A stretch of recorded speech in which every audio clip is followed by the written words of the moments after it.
Hello friends, welcome to my channel. आज हम लोग इस वीडियो में इंटेलिजेंस यानी बुद्धि के बारे में पढ़ेंगे। ठीक है, देखिए यहाँ से आपके एग्जाम में क्वेश्चन 2 से 3 मार्क्स के पूछे जाते हैं। और देखिए ये है सीडीपी का टॉपिक, तो जाहिर सी बात है पेपर 1 और पेपर 2 दोनों में इस टॉपिक से क्वेश्चन आते हैं। ठीक है, तो चलिए हम लोग इसको शुरू करते हैं। देखिए इंटेलिजेंस यानी बुद्धि, बुद्धि के बारे में सबको मालूम है कि बुद्धि क्या है। नॉर्मली तो सभी को मालूम है, क्योंकि आम बोलचाल की भाषा में बोल देते हैं तोरा पास बुद्धि कम बा, लड़का के पास बुद्धि ज़्यादा बा। ठीक है, और अगर हम लोग स्कूल के लाइफ में चलते हैं, जैसे कि अपने क्लासमेट की बात करें, तो वहाँ पर कुछ लड़के क्या बोलते थे लड़कियों को देखकर, है लड़की अपने आपके कितना स्मार्ट समझ ले, दम हीरोइने बनत चले ले। ठीक, और लड़की लोग क्या बोलती थी लड़का को देखकर, लड़कवा कितना अपना आपके तेज बने रहा, अब देखो तो पक पक कर ले रहा, कोई क्वेश्चन पूछेला सर तो तुरंत हाथ उठा के पक पका देला। ठीक, तो यहाँ पर हम लोग क्या बात करते थे कि किसके पास बुद्धि ज़्यादा है और कौन दिखा रहा है कि मेरे पास बुद्धि ज़्यादा है। ठीक है, तो आज हम उसी के बारे में बात करें कि असली में इंटेलिजेंस बच्चा कौन होता है, उसकी क्या क्या विशेषता होती है। ठीक है, तो चलिए हम लोग बुद्धि को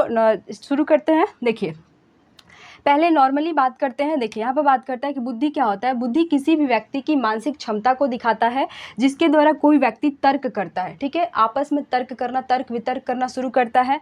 साथ ही साथ उसके सोचने समझने की क्षमता कैसी होती है कि वो किस तरह सोच पा रहा है, कैसे ऐसा, और इसके साथ वो कैसा किस तरह इमेजिनेशन कर रहा है अपने फ्यूचर के बारे में। वो अपने बुद्धि से ही अपने फ्यूचर को डिसाइड करता है कि हमें फ्यूचर में क्या बनना है, और फिर उसके बाद वो सोचता है, उस पर तर्क करता है और इमेजिनेशन करता है कि हमें फ्यूचर में क्या करना है क्या नहीं करना। ठीक है, जिसकी जैसी बुद्धि जिस तरफ ले जाए। ठीक है, इसके बाद बात करते हैं कि समस्याओं को सुलझाना। बहुत लोग को देखते हैं कि प्रॉब्लम लेकर अपने किसी दोस्त से पूछते हैं, अरे यार हमारा जो ऐसा प्रॉब्लम हो गया क्या करी, तो क्या बोलता है सामने वाला दोस्त, क्या बोलता है तुरंत रुक रुक कर आइडिया निकालते निकाल, तुरंत बोल देख इसका ये आइडिया है, मेरे पास एक आइडिया है। तो क्या है कि जो तेज बच्चे होते हैं जिनके पास बुद्धि ज़्यादा होती है, बुद्धि के माध्यम से किसी भी समस्या को क्या करते हैं, वो सुलझा लेते हैं। ठीक है, इसके साथ साथ बात करते हैं कि बुद्धि आपका मल्टी डायमेंशनल होता है तथा कठिन योग्यताओं का सेट होता है। ये आपके एग्जाम में आया हुआ है, वैसे तो सभी आए हैं, लेकिन ये इसका क्वेश्चन मैंने देखा 2-3 बार आया हुआ है कि बुद्धि क्या होता है, कठिन योग्यताओं का सेट है, साथ ही साथ ये मल्टी डायमेंशनल होता है। जैसे कि बात करते हैं कि मान लेते हैं ये बुद्धि है,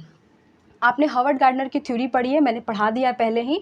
तो देखिए मान लेते हैं ये बुद्धि है, ये हर दिशा में, जैसे कि कोई भाषा की दिशा में तेज है, कोई आपका इसके साथ हो गया कोई मैथ बनाने में तेज है, इसके बाद आपका कोई म्यूजिशियन है, इसके बाद हो गया कोई प्राकृतिक से किसी को लगाव है, किसी को कोई इंट्रापर्सनल है, कोई इंटरपर्सनल है। ठीक है, तो ये क्या है, ये बुद्धि मल्टी डायमेंशनल है। साथ ही साथ जितने भी ये कठिन चीज़ है इनकी क्या है, एक प्रकार की सेट हो गई, ये क्या हुई, एक प्रकार की सेट है, और टोटल ये क्या है, बुद्धि है। तो यहाँ पर यही कह रहा है कि बुद्धि मल्टी डायमेंशनल होता है तथा साथ ही साथ यह कठिन योग्यताओं का एक सेट होता है। ठीक है, और देखिए सेट होता है और इसमें कोई व्यक्ति हर सेट में थोड़ा थोड़ा है और कोई व्यक्ति किसी सेट में आगे बढ़ रहा है, मतलब यही हुआ। तो ये क्या होता है, कठिन योग्यताओं का एक सेट है। इसके साथ साथ बात करें कि देखिए बुद्धि क्या करता है, ये एडेप्टेशन स्थापित करने में मदद करता है। एडेप्टेशन मतलब क्या होता है कि अपने आप को किसी भी वातावरण में ढाल लेना। ठीक है, जैसे कि हम एक यहाँ पर एग्जाम्पल लेते हैं कि मान लेते हैं कोई अनमैरिड लड़की है। ठीक है, अभी तक वो अनमैरिड है, कल उसकी शादी हो गई, तुरंत वो अपने मायके से ससुराल जाती है। तो वहाँ पर वो देखती है, पहले लड़की नॉनवेज नहीं खाती थी अपने मायके में, ससुराल में उसके सभी नॉनवेज खाते हैं।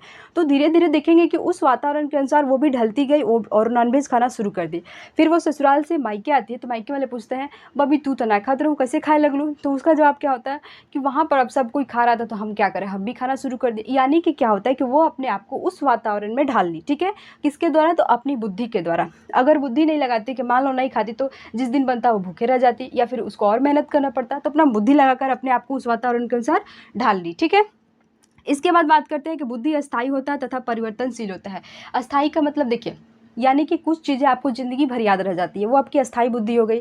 कुछ चीज़ें आपको धीरे धीरे मतलब बदलती है, वो आपकी परिवर्तनशील हो गई। देखिए बुद्धि अस्थायी कैसे होती है, मान लेते हैं चूल्हा पर आपका दूध गर्म हो रहा है, आपकी मम्मी ने कहा कि इसको पकड़ के कपड़े से, दूध गर्म है पकड़ के इसे किचन में रखाइए। आप अपना बुद्धि अलग तरीका से लगाते हैं, बैग इतना गर्म ना, हाथे से उठा के रखा होता नहीं। तो वो कहता और तुरंत अगर आप उसे छूने जाएंगे तो आपका हाथ जल जाएगा और ये मैया दम करेंगे। इसके बाद आपको हमेशा याद रहेगा कि गर्म चीज़ों को हमें ऐसे नहीं पकड़ना है। ये आपकी अस्थायी बुद्धि को ज़िंदगी भर याद रहेगा कि गर्म चीज़ों को हमें नहीं पकड़ना था, मेरा हाथ जल गया था। इसके बाद बुद्धि परिवर्तनशील कैसे होती है, तो यहाँ पर आप सोचेंगे कि हमेशा गर्म चीज़ को हम छूम का है ना। इसके बाद आप मतलब दिमाग लगाएंगे कि हाँ इसे हम कपड़ा से पकड़ सकते हैं या फिर किसी और चीज़ से जो पकड़ने वाला था उससे गर्म चीज़ को पकड़ सकते हैं। तो यहाँ पर आपकी बुद्धि क्या हो गई, परिवर्तन हो गई। तो यही बात है कि बुद्धि आपकी अस्थायी भी होती है और परिवर्तनशील भी होती है। ठीक है, यहाँ तक समझ में आ गया। यहाँ पर बात करते हैं कि देखिए बुद्धि पर किसका इफेक्ट पड़ता है, आपकी हेरिडिटी का, वंशानुक्रम का, और इसके बाद इन्वायरमेंट का, वातावरण का, और इसके बाद आपका कल्चर यानी संस्कृति का।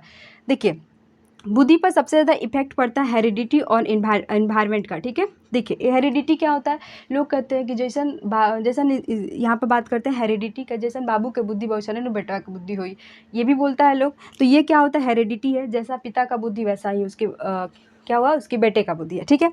इसके बाद इन्वायरमेंट की बात करें तो इन्वायरमेंट में जिस तरह, देखिए जैसे कि एक तोते की कहानी सुनी थी लोग कि दो तोता था, एक पंडित के घर गया, एक चोर के घर गया। चोर के घर उसे रोज़ सुबह गाली सुनने को मिलता था, चोर आपस में गाली देते थे, तो तोता भी गाली देना शुरू कर दिया। और जो पंडित के घर में गया वो सुबह सुबह रोज़ भजन करता था, तोता भजन करना शुरू कर दिया। तो ये इन्वायरमेंट पर निर्भर करता है कि किसकी बुद्धि किस तरह बढ़ेगी।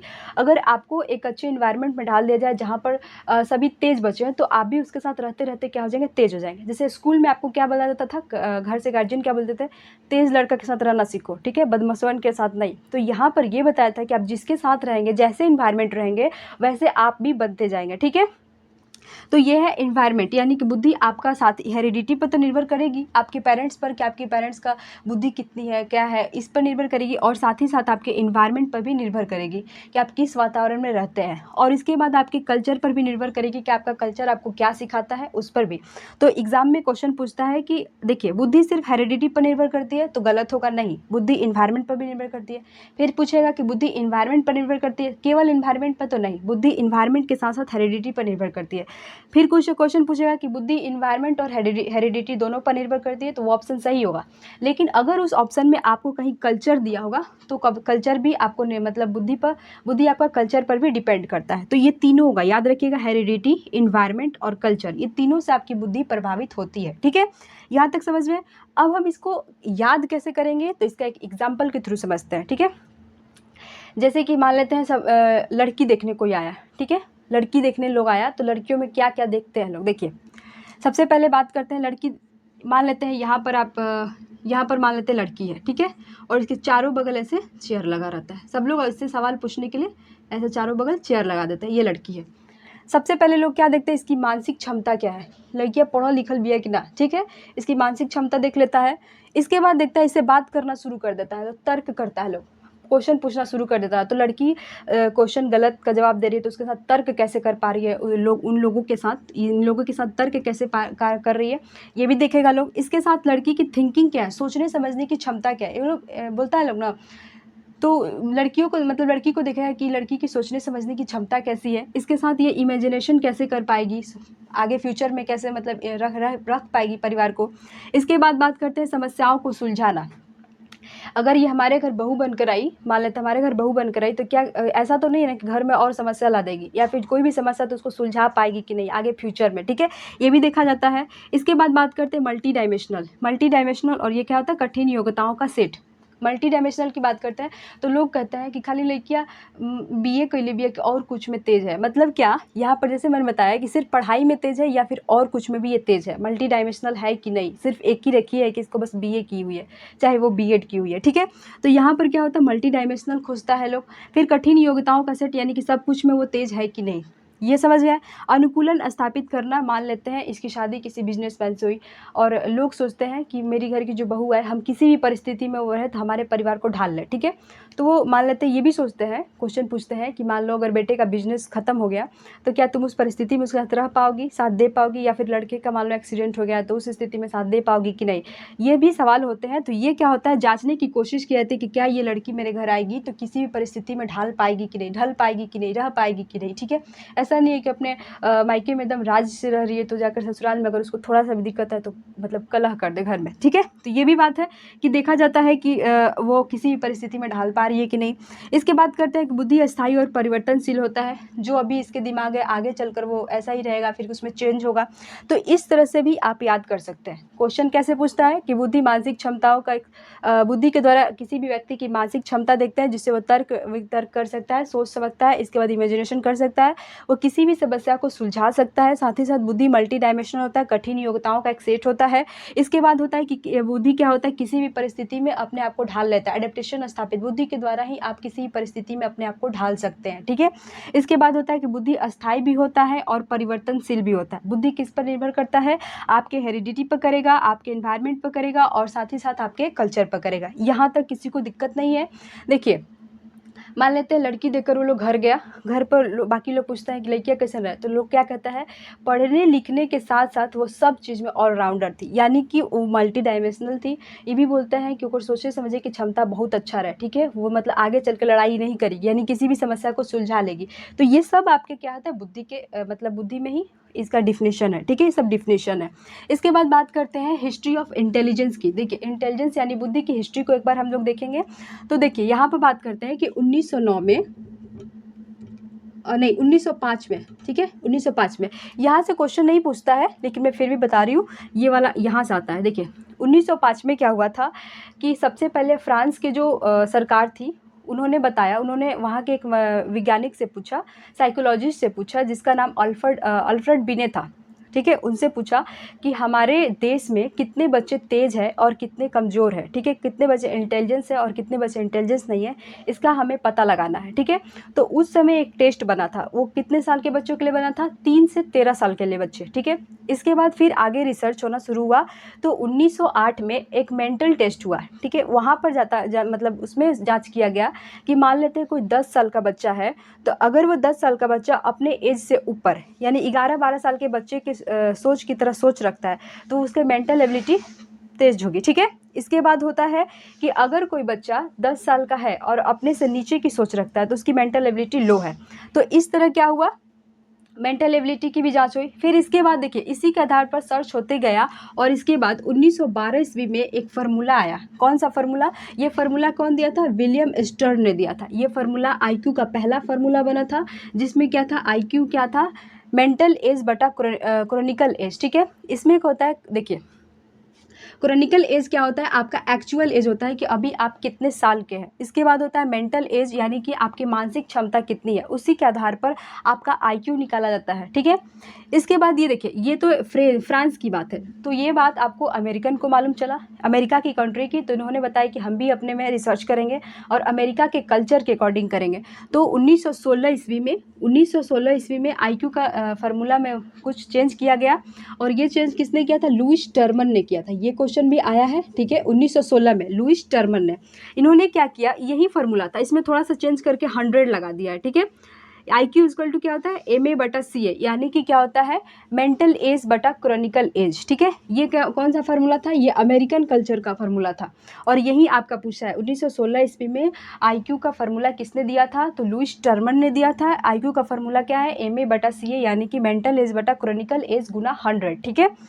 यहाँ पर एक हम ग्राफ के द्वारा समझेंगे कि क्या होता है। देखिए ये आपका एक ग्राफ है यहाँ से यहाँ तक, तो इसमें बहुत सारे मतलब IQ के आधार पर बच्चों को विभाजित किया गया, ठीक है। तो यहाँ पर देखेंगे, देखिए ये ग्राफ कैसे जा रहा है, सीधे ऊपर से होते हुए ऐसे जा रहा है, यानी कि यहाँ वाले जो बच्चे होंगे उन्हें क्या बोलते हैं, इनकी IQ कितना होगा, 25 से कम होगा, जिन्हें हम क्या बोलते हैं, जड़ बुद्धि बोलते हैं, यानी कि इडियट कहा जाता है, ठीक है। तो अब से आप लोग इडियट किसी को नहीं कहिएगा, अपने क्लास वाले को भी इडियट बोल देते हैं। अगर आपका क्लास वाला आपकी क्लास में पढ़ता है, तो जाहिर सी बात है उसकी मेंटल एज बहुत ज़्यादा है, तभी वो आपके पास पहुँचा है, ठीक है। तो इडियट वर्ड नहीं यूज़ किया जाता। देखिए 25, देखिए जिसका IQ लेवल 25 से नीचे रहता है उसे हम इडियट कहते हैं, और ऐसे लोग दुनिया में 2% है, ठीक है। फिर धीरे धीरे इनका IQ लेवल ऐसे बढ़ता जाता है, और एवरेज यहाँ आता है जिनका IQ लेवल 100 होता है, ठीक है। ये देखिए एवरेज किसे बोलते हैं, किनका IQ लेवल एवरेज है, तो जो बच्चे 90 IQ से लेकर 109, 90 से 109 के बीच में आते हैं, वो सभी एवरेज होते हैं, उनका IQ लेवल एवरेज होता है, ठीक है। इसके बाद जस्ट नीचे उतरते हैं तो धीरे धीरे कम होता है, यानी कि यहाँ पर जो गिफ्टेड स्टूडेंट होते हैं 140 प्लस, जिनका IQ लेवल 140 प्लस का होता है, वो गिफ्टेड स्टूडेंट होते हैं। उनकी प्रतिशत कितना है इस दुनिया में, उनकी भी 2% है। जो जड़ बुद्धि है उनकी भी 2% है, यानी कि बहुत कम लोग हैं मंद बुद्धि, और बहुत तेज यानी कि गिफ्टेड स्टूडेंट है, प्रतिभाशाली लोग हैं, वो भी 2% है। और एवरेज में कितना आ जाएगा, एवरेज यहाँ से यहाँ तक एवरेज में कितने आ जाएंगे, यानी कि 90 से 109 एवरेज वाले आ जाएंगे। एवरेज मतलब इनकी बुद्धि ना तो कम है और ना ही ज़्यादा है, एवरेज है, ठीक है। तो ये है आपका IQ। अगर 25 से कम रहा तो इडियट हुआ, मतलब जड़ बुद्धि हुआ, जिसको मंद बुद्धि बोलते हैं। फिर आपका धीरे धीरे उसकी बुद्धि बढ़ रही है, और यहाँ 90 से 109 के बीच में आया तो वो क्या होता है, एवरेज स्टूडेंट। हम सभी एवरेज आते हैं, ना ज़्यादा तेज़ है ना ज़्यादा कमज़ोर है, ठीक है, यानी कि बीचों बीच है, बैलेंस है बस। इसके बाद बात करते हैं 145 यानी कि बहुत तेज़ है, ठीक है, ये नए नए आविष्कार करने वाले लोग हैं, गिफ्टेड स्टूडेंट हैं जिनका IQ 140 प्लस है, ठीक। यहाँ तक समझ में आ गया। देखिए अब आपका क्वेश्चन पूछता है कि गिफ्टेड स्टूडेंट का क्या मतलब, क्या क्या गुण है उसमें। देखिए यहाँ पर है कि गिफ्टेड स्टूडेंट क्यूरियोसिटी, मतलब जो बच्चे प्रतिभाशाली बच्चे होते हैं उनमें क्यूरियोसिटी ज़्यादा होती है, हर चीज़ को जानने की कोशिश करते हैं, तो हम खोदते रहते हैं कि हमको बताओ क्या होगा क्या होगा क्या होगा, हर चीज़ को जानने की कोशिश करते हैं, ये कैसे हुआ, ये कब होगा, ये क्यों होगा, सब उनमें वाट वाई वाई व्हेन सब लगा रहता है, ठीक है। तो इनमें क्यूरियोसिटी ज़्यादा होती है। इसके बाद बात करते हैं डिसीजन, ये अपना डिसीजन लेने में इंडिपेंडेंट होते हैं। ऐसा नहीं है कि मम्मी से जाकर पूछेंगे मम्मी है ये कमावा करी कि ना करी, हमारा कुछ बुझाते नहीं है, ऐसा नहीं है। उन्हें मालूम है कि हम ये काम करेंगे तो इसमें हमें प्रॉफिट क्या होगा, इसमें हमें लॉस क्या होगा, और हमें इसे पूछने की ज़रूरत है कि नहीं, हम इस काम को शुरुआत कर सकते हैं। तो ये क्या होता है, अपना किसी भी डिसीजन को लेने में इंडिपेंडेंस होता है, ठीक है। इसके बाद बात करते हैं क्रिएटिव आइडिया की। तो जो ये शुरू से ही प्रतिभाशाली होते हैं, जैसे ही छोटे बच्चे हुए तो क्या करते हैं, हर चीज़ में कुछ नया करने की कोशिश करते हैं। जैसे कि मान लो होते हैं लैंप आया तो बच्चा देखते रहता है, ठीक है, उस लैंप को देखेगा, जब कोई नहीं रहेगा तो उसको खोल खाल के शुरू कर देगा, इसमें क्या है क्या नहीं, वो शुरू से मतलब उसमें इंजीनियरिंग करना शुरू कर देता है। और बच्चे अगर ऐसी हरकत करते हैं तो ज़्यादातर पेरेंट्स क्या करते हैं, लैंप फोड़ देला इसको दे एक चटा, लेकिन ऐसा नहीं करना चाहिए। बच्चा उस चीज़ को ढूंढने की कोशिश करे कि इसमें क्या है, ये हो गया। फिर दूसरी बात में पेरेंट्स करते हैं लइकवा कुछ घर में सामान सही से ना रहता, सब चीज़ के तूड़ तार के रख ले रहा, ये भी बोलते हैं। लेकिन वो क्या करते हैं, वो अपने दिमाग में कुछ चीज़ को ढूंढते रहते हैं, क्रिएटिविटी आइडिया लाते हैं कि क्या है ये, कैसे बना है, कैसे बनेगा, सब उसमें खोल खाल करते रहते हैं। तो उसके रिलेटिव लोग क्या बोलते हैं, ई तो बबुआ आगे चल के इंजीनियर बनिए, कह देता है लोग, क्योंकि उसकी हरकत ही ऐसी होती है। तो किसी भी चीज़ में क्या होता है, किसी भी चीज़ को क्रिएटिव बनाने की कोशिश करते हैं, रचनात्मक बनाते हैं, उसमें नया चीज़ बनाने की कोशिश करते हैं, इनके पास आइडिया तरह तरह के लाते हैं, ठीक। इसके साथ बात करते हैं कि इसमें आत्म क्षमता होती है। कोई कहे कि नहीं तुम आगे जाकर इसमें फंस जाओगे, छोड़ दो, रहने दो, लेकिन उस पर खुद पर विश्वास होता है कि नहीं ये हम कर लेंगे, तो मतलब तुम्हें बताने की जरूरत नहीं, हम कर लेंगे, मेरे अंदर इतनी क्षमता है, अपने आप पर विश्वास है, उनको खुद पर विश्वास रहता है कि हाँ ये काम हम कर लेंगे, ठीक है। इसके बाद बात करते हैं मेंटल प्रोसेस, यानी कि इनकी दिमागी क्षमता बहुत ज़्यादा तेज होती है। अपने क्लास के जैसे कि मान लो 6 क्लास में है तो उनकी दिमागी क्षमता 6 से ऊपर की होगी, 7 की होगी, 8 में होगी। जैसे कि देखा जाता है कि किसी बच्चे का एडमिशन 6 क्लास में कर दिया गया, ठीक है, तो जैसे पेरेंट्स टीचर मीटिंग होता है तो पेरेंट्स क्या बोलता है कि आपका बच्चा 6ठा क्लास के लेवल का नहीं है, इससे और ऊपर क्लास में इसे भेजिए। तो कभी कभी बच्चे की क्लास फंदवा दी जाती है, 6 क्लास के बच्चे को 8 क्लास में डाल दिया जाता है, क्योंकि टीचर को लग जाता है कि हाँ ये इस क्लास के लायक नहीं, इससे इसकी दिमाग की क्षमता इससे ज़्यादा है, तो क्लास कभी कभी बच्चे की फंदवा दी जाती है। और कभी कभी क्या होता है कि मान लेते कोई टीचर कहता है जब अपना लड़का के 6वां क्लास में डाल दो, नहीं पढ़े लायक बाईस 6वां क्लास का बच्चा ऐसा, इसका सोचने की क्षमता नहीं, उसको और नीचे क्लास में डाल दिया जाता है। तो ये 2 तरह के बच्चों की होती है, ठीक है। तो यहाँ पर मेंटल प्रोसेस क्या बच्चों की इसमें क्या होता है, जो गिफ्टेड स्टूडेंट होते हैं इनकी मेंटल प्रोसेस ज़्यादा होती है, ठीक है। मौलिक सोच की बात करते हैं तो इनकी सोच बहुत मौलिक होती है, नवाचारी होती है, तरह तरह की सोचने की क्षमता इसमें होती है। चुनौतीपूर्ण कार्य की बात करें तो ये कोई भी काम को चुनौतीपूर्ण लेते हैं। जैसे कि यहाँ पर समझते हैं कि देखिए चुनौतीपूर्ण काम कि लोग ये बच्चे सोचते हैं कि जो आगे वो होगा वो देखा जाएगा, ये काम हम करेंगे, ठीक है। लेकिन बाकी बच्चों की सोच क्या होती है, पता नहीं हम आगे, जैसे कि मान लो सीटेट के एग्ज़ाम देना है, कुछ बच्चे क्या सोच रहे हैं अभी कि देखेंगे जो होगा सो होगा, लेकिन हम एग्ज़ाम तो देंगे, पास क्यों नहीं होंगे, ठीक है। और कुछ बच्चे क्या करें, छोड़ो ना अगला वाला एग्ज़ाम का अभी तैयारी कर ले रहे हैं, अगला बार एग्ज़ाम देंगे, इस तरह के बच्चे होते हैं। लेकिन जो ये बच्चे होते हैं चुनौतीपूर्ण काम करने के लिए तैयार है, जो होगा आगे देख लेंगे लेकिन हम ये काम करेंगे, ठीक है। ये हो गया। साथ ही साथ देखिए ये आपका एग्ज़ाम में पूछा जाता है कि इन्हें सपोर्ट की ज़रूरत होती है। जैसे कि मान लेते हैं किसी प्रतिभाशाली बच्चे को किसी स्कूल में एडमिशन करा दिया गया, स्कूल में क्लास चल रही है, मान लेते हैं वो 6 क्लास का बच्चा है, तो टीचर आया मैथ पढ़ाया, मान लेते जोड़ घटा पढ़ाया, जो प्रतिभाशाली बच्चे हैं वो 2 मिनट में जोड़ बनाकर बैठ जा रहे हैं और बाकी बच्चे अपने उसमें जूझ रहे हैं। लेकिन मान लेते हैं 30 मिनट का क्लास है, 35 मिनट का क्लास होता है आप लोग का, 35 मिनट का, जो प्रतिभाशाली बच्चे हैं वो 5 मिनट में जोड़ बनाकर बैठ जा रहे हैं, ठीक है। और जो बाकी बच्चे हैं वो 30 मिनट 25 मिनट ऐसे लगा रहे हैं, ठीक है। तो जो ये बच्चे का टाइम और 20 मिनट खराब हो रहा है तो इसमें वो बैठा ही रह जाता है। तो वही बात कह रहा है कि इन्हें सपोर्ट की ज़रूरत होती है, जो इन्हें स्कूल के थ्रू नहीं मिल पाता है। टीचर क्या बोलता है, तुम बना लिए तो ठीक है शांति से बैठो, यही वर्ड टीचर अपनाता है कि तुम, बच्चा क्या कहेगा कि मैम हम बना लिए हैं, तो मैडम क्या बोलेंगे, ठीक है बना लियो तो अस्थिर से बैठो, बाकी लोग बना रहा है। तो यहाँ पर उस बच्चे का क्या होता है, टाइम ख़राब होता है। तो यही बात कही गई है कि जो इन्हें क्या होता है, स्कूल से सपोर्ट की ज़रूरत होता है, जो स्कूल से इन्हें नहीं मिल पाता, ठीक है। ये बच्चे का टाइम ख़राब होता है। तो प्रतिभाशाली बच्चे धीरे धीरे क्या होते हैं, डाउन होते जाते हैं। तो उन्हें यहाँ पर उभारने की कोशिश की जा रही है। यहाँ तक समझ में आया? आपने देखा अभी तक बुद्धि के डिफिनेशन हो गए।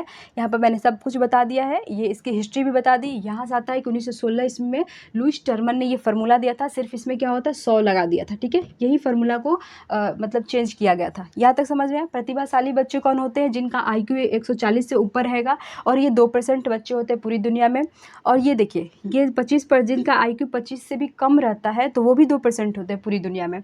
लेकिन बाकी सभी को देखेंगे एवरेज होता है, ठीक है। मैक्सिमम सबको रहता है, एवरेज रहता है, जिनका IQ कितना होता है 90 से 109। और यहाँ था आपके प्रतिभाशाली बच्चों के गुण, जिसमें क्यूरियोसिटी ज़्यादा होगी, डिसीजन लेने की क्षमता होगी, आइडिया उनके क्रिएटिविटी रहेंगे, क्रिएटिव आइडिया रहेंगे। जैसे क्लास में कैसे बोल देता है, ये नया नया तुम आइडिया कहाँ से लाते हो, यानी कि वो बच्चा वो क्या है, क्रिएटिव है, ठीक है। तो वो क्या होता है, क्रिएटिव बच्चा है। इसमें आत्म क्षमता होती है। कोई कहता है कि हमको अपने पर विश्वास नहीं है, हम कर पाएंगे, लेकिन वो बच्चा कहता है हमारा पर पूरा विश्वास है कि हम ही कर पाएंगे। तो ये क्या होता है, उस बच्चे में सेल्फ क्षमता होती है, उसकी मेंटल एबिलिटी, मानसिक बुद्धि उसकी बहुत तेज होती है। इसके बाद उसकी मौलिक सोच ज़्यादा होगा, चुनौतीपूर्ण काम करेगा, ठीक है। तो ये आपने बुद्धि के बारे में समझा। अब हम पढ़ेंगे कि इंटेलिजेंस की थ्योरी किसने दिया था, ठीक है। इसके बाद देखिए, यहाँ पर आपको मैंने बताया कि हम लोग स्कूल में ऐसे ही कमेंट करते थे कि लिखवा तेज़ है। अब समझ में आया तेज़ कौन होगा कौन नहीं, ठीक। तो चलिए अब हम पढ़ेंगे इंटेलिजेंस की किसने कौन कौन थ्योरी दिया था, ठीक है। देखिए अभी हम थ्योरी ऑफ इंटेलिजेंस पढ़ेंगे, यानी कि बुद्धि के सिद्धांत, कौन कौन से वैज्ञानिक ने कौन कौन से बुद्धि के सिद्धांत दिए थे, इसको डिटेल से जानेंगे। यहाँ से आपके एग्जाम में क्वेश्चन आते हैं, ठीक है। तो चलिए एक एक करके समझते हैं। देखिए यहाँ पर बात करते हैं यूनिफैक्टर थ्योरी, जिसे हम वन फैक्टर थ्योरी भी बोलते हैं, ठीक है।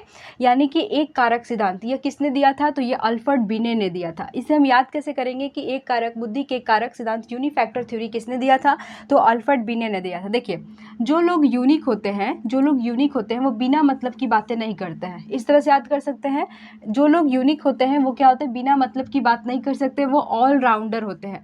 यूनी मतलब यहाँ पर कर सकते हैं यूनी फैक्टर यानी अल्फ्रेड बिने यानी ऑल राउंडर, और बिना मतलब की बातें नहीं करते। जो लोग यूनिक होते हैं वो बिना मतलब की बातें नहीं करते। ऐसे याद रख सकते हैं कि यूनी फैक्टर थ्योरी किसने दिया था, यानी वन फैक्टर थ्योरी किसने दिया था, तो वो है अल्फ्रेड बिने, ठीक है। इन्होंने क्या बताया था कि इन्होंने बताया कि बुद्धि सभी के पास एक ही प्रकार की होती है, और सभी जितने भी काम है इस दुनिया में, सभी लोग एक ही प्रकार की बुद्धि का यूज करते हैं उस काम को करने के लिए, ठीक है। यानी कि इन्होंने कहा कि एक प्रकार की बुद्धि होती है जिसका यूज प्रत्येक व्यक्ति सभी कार्यों के लिए करता है। यानी कि हम सभी के पास एक प्रकार की बुद्धि है, हम जो भी काम करते हैं सिर्फ उसी बुद्धि का यूज करते हैं, एक ही प्रकार की बुद्धि का, ठीक है। तो ये किसने दिया था, अल्फ्रेड बिने ने। इसके बाद बात करते हैं कि इस थ्योरी को काट दिया गया। इसके बाद आया चार्ल्स स्पियर ने, इन्होंने टू फैक्टर थ्योरी दिया, बुद्धि के द्विकारक सिद्धांत दिया, टू फैक्टर थ्योरी इन्होंने किसने दिया, तो चार्ल्स स्पियरमैन ने। अब इसे हम याद कैसे करेंगे, तो देखिए यहाँ पर बात करते हैं मैन मतलब क्या होता है, आदमी। चार्ल्स मतलब समझ लीजिए चेहरा। प्रत्येक आदमी के दो तरह के चेहरे होते हैं। एक क्या होता है, इसमें देखिए दो तरह के, इन्होंने क्या दो फैक्टर थ्योरी दिया था बुद्धि के, कि प्रत्येक व्यक्ति के पास दो बुद्धि होते हैं। तो इसको हम ऐसे याद करेंगे कि मैन हुआ मतलब आदमी, चार्ल्स मतलब क्या होता है, उसके चेहरे, मतलब प्रत्येक व्यक्ति के पास दो चेहरे होते हैं। इस तरह से याद रखें कि ये टू फैक्टर थ्योरी दिए थे। इनकी थ्योरी का क्या नाम था, देखिए जी फैक्टर एक बताया, और एक बताए थे आपके एस फैक्टर। जी फैक्टर मतलब क्या होता है, जनरल इंटेलिजेंस, और एस फैक्टर मतलब स्पेसिफिक इंटेलिजेंस। जनरल इंटेलिजेंस मतलब क्या होता है, सामान्य बुद्धि। यानी कि जी फैक्टर वाली बुद्धि हम सबके पास है, सभी के पास है जी फैक्टर, सामान्य बुद्धि सबके पास है जो इससे अपना काम करते हैं, ठीक है। ये बुद्धि सबके पास समान होती है, बस किसी में ज़्यादा बुद्धि होती है तो किसी में क्या होता है, कम बुद्धि होता है, लेकिन सभी के पास समान बुद्धि होता है। इसके बाद बात करते हैं स्पेसिफिक फैक्टर थ्योरी, मतलब स्पेसिफिक इंटेलिजेंस की बात करते हैं। तो इन्होंने बताया कि जो स्पेसिफिक मतलब क्या होता है, विशिष्ट, ठीक है। जैसे कि आप कहावत भी सुनते हैं कि ई लड़का में कुछ तो स्पेशल बात है, मतलब कुछ तो अलग है, ठीक है। तो ये है अलग, इसमें क्या होता है, ये सबसे अलग होता है, इसको क्या करना पड़ता है, इसको अर्जन करना पड़ता है। और ये क्या होता है, जन्मजात होता है। जनरल जो होता है, जनरल इंटेलिजेंस क्या होता है, ये जन्मजात होता है, बस किसी में ज़्यादा रहेगा और किसी में कम रहेगा। लेकिन जो स्पेसिफिक इंटेलिजेंस होता है, यानी कि विशिष्ट बुद्धि, इसको क्या करना पड़ता है, अर्जित करना पड़ता है। अगर मेरे को कुछ स्पेशल चाहिए तो हमें किसी से उस बुद्धि को अर्जन करना पड़ता है, उस बुद्धि को सीखना पड़ता है, तब वो बुद्धि हमारे पास आएगी, यानी कि स्पेशल होता है, ठीक है। इन्होंने दो फैक्टर की थ्योरी दिया था। अब बात करते हैं कि बुद्धि के तीसरा फैक्टर किसने दिया था, तो ये दिए थे स्टर्नबर्ग की त्रिआर्की थ्योरी। ये आता है स्टर्नबर्ग की त्रिआर्की थ्योरी, यानी त्रिचापीय बोलते हैं या फिर त्रिघटकीय भी बोलते हैं। ये बुद्धि का सिद्धांत किसने दिया था, स्टर्नबर्ग ने, ठीक है। बुद्धि के त्रिघटिकीय सिद्धांत किसने दिया है? तो स्टर्नबर्ग ने दिया है, और इसे हम क्या बोलते हैं? त्रिचापीय भी बोल सकते हैं और त्रिघटकीय भी बोल सकते हैं। किसने दिया? स्टर्नबर्ग ने। यहाँ पर बात करते हैं कि इन्होंने पहला क्या बताया कि एनालिटिकल इंटेलिजेंस होता है, जिसे हम क्या बोलते हैं? कंपोनेंशियल, ठीक है, कंपोनेंशियल। यहाँ पर देखिए एनालिटिकल इंटेलिजेंस, इस तरह की बुद्धि में क्या होता है कि कोई भी काम होता है, जैसे कि मान लेते हैं कोई भी चीज़ है, उसको टुकड़ों में करके करते हैं। जैसे कि अभी आप पढ़ रहे हैं क्या पेपर 2 की तैयारी कर रहे हैं, मान लेते हैं पेपर 2 की तैयारी करें, सीटेट की तैयारी कर रहे हैं, तो इसमें आपको क्या कर रहे हैं? टुकड़ों में पढ़ रहे हैं। पहले आप सीडीपी पढ़ रहे हैं, ठीक है, कुछ देर सीडीपी पढ़ रहे हैं, और इसके बाद फिर आप हिंदी पढ़ रहे हैं, फिर आप इसके बाद इंग्लिश पढ़ रहे हैं, फिर आप इसके बाद साइंस पढ़ रहे हैं, फिर मैथ पढ़ रहे हैं। तो ये क्या हो रहा है? आप टुकड़ों में कर रहे हैं, ठीक है। इस तरह से तैयारी करें तो आप इसको टुकड़ों में कर रहे हैं। तो एनालिटिकल में क्या होता है कि इसमें इस तरह की बुद्धि आती है, जो लोग क्या करते हैं, किसी भी चीज़ को टुकड़ों में करके समझते हैं, ठीक है। उसमें क्या आता है? एनालिटिकल इंटेलिजेंस कहते हैं। ये इसका दूसरा नाम है। इस नाम को भी याद रखिएगा, कभी कभी ये तीनों नाम पूछ देता है, कभी कभी ये तीनों नाम पूछता है, ठीक है। इसके बाद बात करते हैं क्रिएटिव इंटेलिजेंस। क्रिएटिव इंटेलिजेंस में क्या होता है? तो यहाँ पर मैंने क्या लिखा है? एक्सपीरियंशियल, मतलब अनुभव। इसमें क्या होता है? क्रिएटिव अनुभव के अकॉर्डिंग बहुत लोग क्या करते हैं, जिनके पास ज़्यादा अनुभव होता है, देखेंगे कि जिनके पास ज़्यादा अनुभव होता है वो बहुत चीज़ों की क्रिएटिव, मतलब रचनात्मक कोई काम करते हैं, हमेशा क्रिएटिव चीज़ें करते हैं, आइडिया लाते हैं, क्रिएटिव चीज़ें करते रहते हैं अपने अनुभव के अकॉर्डिंग। जैसे कि मान लेते हैं किसी भी चीज़, मान लेते किसी क्लास में बच्चे को दिया गया कि आप अपने अनुभव के अकॉर्डिंग कुछ भी क्रिएटिविटी करिए, तो बहुत सारे बच्चे क्या करते हैं, क्या बनाए, हमको कुछ समझ में नहीं आ रहा है। बहुत सारे बच्चे क्या होता है, लग जाते हैं और तरह तरह की चीज़ें निर्माण कर देते हैं, क्योंकि वो क्या होता है, उसमें उनको अनुभव है, पहले से वो प्रैक्टिस किए हुए हैं और तरह तरह की क्रिएटिविटी कर रहे हैं, ठीक है। तो ये इस तरह का भी इंटेलिजेंस होता है। तीसरा इंटेलिजेंस क्या होता है? प्रैक्टिकल इंटेलिजेंस, जिसे हम क्या बोलते हैं? कॉन्टेक्चुअल। इसमें देखिए प्रैक्टिकल की बात करते हैं तो ये होता है प्रेजेंस ऑफ माइंड होता है। इनमें क्या होता है? प्रेजेंस ऑफ माइंड होता है। ये सिचुएशन के अकॉर्डिंग कुछ काम करते हैं, सिचुएशन के अकॉर्डिंग अपने आप को ढालते हैं और उसी के अकॉर्डिंग काम करेंगे ताकि उनको ज़्यादा उससे लाभ हो, ठीक है। तो ये इसमें आते हैं प्रैक्टिकल वाला में। इस तरह से याद रखिए। देखिए ऐसे इसे हम कैसे याद रखेंगे? मान लेते हैं इसको समझते हैं कंटेंट। कंटेंट में आपके प्रैक्टिकल होता है, ठीक है। तो याद रखिए कंटेंट वाला किसके साथ जाएगा? प्रैक्टिकल के साथ जाएगा, ठीक है। इसके बाद क्रिएटिविटी, आप कोई भी काम क्रिएटिविटी करेंगे तो आपको अनुभव रहना चाहिए, तो आप इसे याद रखिए। एक्सपीरियंस आपका किसके साथ आएगा? क्रिएटिविटी के साथ आएगा, ठीक है। एनालिटिक की बात करते हैं, किसी भी चीज़ को तोड़ना होता है, कॉम्पोनेंट करना, पता समझिए कि कॉम्पोनेंट मतलब किसी भी चीज़ को हर टुकड़ों में तोड़ना है, ठीक है। तो ये आपका एनालिटिकल इंटेलिजेंस हुआ। कभी कभी आपके ऑप्शन में कैसे पूछा है, देखिए स्टर्नबर्ग ने कौन कौन सी थ्योरी दिया था, तो क्या पूछेगा, कभी कभी क्या करता है, एनालिटिकल देगा, इसके साथ मतलब एक्सपीरियंस दे देगा और इसके बाद क्रिएटिविटी दे देगा, ठीक है। तो आपको याद रखना पड़ेगा कि ये तीन, या तो ये तीनों नाम दे देगा या फिर ये तीनों नाम देगा, दोनों का एक ही नाम है, तो 6 आपको याद करना पड़ेगा, ठीक है। वैसे तो इन्होंने 3 दिया था लेकिन इनको 6 नाम हो गया है। जैसे कि क्रिएटिविटी को आपको एक्सपीरियंस हो गया है उसके आधार पर। इसके बाद प्रैक्टिकल का आपका दूसरा नाम क्या कर दिया? कॉन्टेक्चुअल। तो इस तरह से आपको इस 6 नाम याद करना पड़ेगा, ठीक है। और इसका मैंने बता दिया कि आपके कंटेंट में क्या होगा, प्रैक्टिकल के एग्जाम होते हैं, प्रैक्टिकल होगा। इसके बाद अगर आपके पास अनुभव हो तो आप क्रिएटिविटी भी करिएगा। आपके पास क्या होता है, कोई कंपोनेंट है कोई भी, तो आप घटक है, कंपोनेंट घटक है तो आप उसको क्या होता है, तोड़ेंगे, ठीक है। उस घटक को क्या करेंगे, तोड़ेंगे, एनालिटिक करेंगे, यानी कि उसको चीज़ों को तोड़ कर समझते हैं। यहाँ तक समझ में आएगा? ये आपका स्टर्नबर्ग का तैयार की थ्योरी था। इसके बाद बात करते हैं, ये तो 3 थ्योरी हो गया, लेकिन अब आपका आ गया बहुबुद्धि का सिद्धांत, जिसे हम मल्टीपल इंटेलिजेंस कहते हैं। यहाँ पर जगह नहीं था तो इसलिए तीसरा थ्योरी मैंने यहाँ लिख दिया। देखिए बहुबुद्धि का सिद्धांत ये किसने दिया था? हार्वर्ड गार्डनर ने दिया था। इसे हम कैसे याद करवाए थे कि हार्वर्ड गार्डनर कहाँ के थे? तो ये थे अमेरिका। ये कहाँ के थे? ये अमेरिका के थे। और हमने याद कैसे करवाया था कि अमेरिका के लोग उस तरह के गार्ड रखते हैं जिनके पास बहुत सारी बुद्धि होती है। ये नहीं कि बस ऐसे नॉर्मल गार्ड रख दिए, कुछ हमला हुआ तो छोड़ देंगे, मतलब उनको समझ ही नहीं क्या करे क्या नहीं। इसीलिए वो क्या करते हैं, अमेरिका के लोग इस तरह के गार्ड रखते हैं जिनके पास बहुत बुद्धि हो। मैंने सिर्फ याद करने के लिए बताया है। तो ये क्या है, हार्वर्ड गार्डनर कहाँ के थे? अमेरिका के थे। और इन्होंने कौन सा सिद्धांत दिया था? तो बहुबुद्धि का सिद्धांत दिया। इस थ्योरी को मैंने जब आपके पूरे वैज्ञानिकों की थ्योरी में करा रही थी, जीन पियाजे से लेकर वाइगोस्की, हार्वर्ड गार्डनर, कोहलबर्ग, तो उस उस समय मैं ये थ्योरी करा दी थी काफ़ी अच्छे से। आप लोग जाकर वीडियो देखिएगा डिस्क्रिप्शन में, और पिन में मैं उसका वीडियो का लिंक डाल दूँगी, ठीक है। तो ये थ्योरी आपको मैंने अलग से काफ़ी अच्छे से करवा दिया है, इसके प्रीवियस ईयर क्वेश्चन भी करवा दिए हैं। यहाँ तक समझ में आ गया। देखिए, एक कारक थ्योरी किसने दिया था? अल्फ्रेड बिने ने। द्विकारक थ्योरी किसने दिया था? चार्ल्स स्पीयरमैन ने, जिसमें जी फैक्टर एस फैक्टर बताया था। जी फैक्टर सबके पास होता है, एस फैक्टर को अर्जन करना पड़ता है, ये सबके पास नहीं होता है, ठीक है। इसके बाद आता है स्टर्नबर्ग की तैयार की थ्योरी। एनालिटिकल इंटेलिजेंस मतलब होता है किसी भी चीज़ को टुकड़ों में तोड़कर देखना। क्रिएटिविटी यानी कि होता है अपने एक्सपीरियंस के आधार पर नई नई क्रिएटिव रचनात्मक काम करना और कुछ नए चीज़ों का आविष्कार करना। इसके बाद होता है प्रैक्टिकल कॉन्टेक्चुअल की बात करते हैं। तो ये क्या होता है, इसमें अपना सिचुएशन के अकॉर्डिंग लोग करते हैं ताकि इनको ज़्यादा से ज़्यादा मतलब लाभ हो, प्रॉफिट हो, और क्या करते हैं इस सिचुएशन के अकॉर्डिंग अपने आप को ढालते हैं। तो ये आ गया प्रैक्टिकल इंटेलिजेंस, समझ गए यहाँ पर। इसके बाद आपका चौथा आ जाता है बहुबुद्धि का सिद्धांत, जो हॉवर्ड गार्डनर दिया था। मैंने इसको बहुत अच्छे से करा रखा है दूसरे वीडियो में।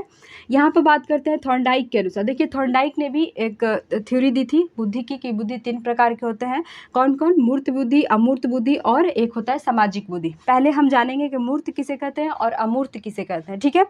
देखिए, मूर्त किसे कहते हैं, मान लेते हैं हम अभी आपके लिए मतलब हम क्या, देखिए समझते हैं ऐसे, ये पेन क्या है हमारे लिए मूर्त है, क्योंकि हम इसे छू सकते हैं, देख सकते हैं, ठीक है। इसको छू भी सकते हैं, देख सकते हैं, यानी कि ये मूर्त चीज़ें हैं। और अमूर्त क्या होता है, जिसे ना तो हम छू सकते हैं ना तो हम देख सकते हैं, बस क्या करेंगे, इमेजिन करेंगे, ठीक है। तो वो होता है अमूर्त। देखिए, अब पढ़ेंगे अमूर्त बुद्धि के बारे में। थॉर्नडाइक ने अमूर्त बुद्धि का बताया था कि अमूर्त बुद्धि का लोग बहुत यूज करते हैं। कौन? तो वो है कारीगर, वो है मैकेनिक। मैकेनिक क्या होता है, मान लेते हैं गाड़ी को वो देखकर छूकर उसको क्या करते हैं, खोल रहे हैं, ठीक कर रहे हैं, तो मतलब मूर्त बुद्धि का वहाँ पर इस्तेमाल कर रहे हैं। अमूर्त बुद्धि वाले लोग कौन होते हैं? जो सिर्फ क्या करते हैं, अनुभव करते हैं, ठीक। वो सोचते हैं, मतलब अनुभव करेंगे, वो चीज़ें हमारे सामने नहीं होगी, बस उसका हम इमेजिन कर सकते हैं।